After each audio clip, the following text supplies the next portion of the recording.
Baru ni ada cuti sekolah, belarok situ sini, ada kenduri kendara. Jangan pergi saja, kena doa. Barakallahu lakuma.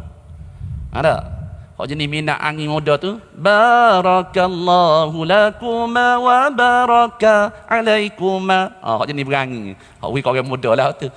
Ada. Namanya marah kita berapa pulak pagi-pagi now. Nak banyaknya barakah.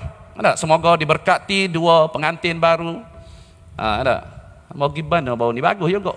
Daripada dia duk periduk lagu-lagu koksir 4 bawah. Nah.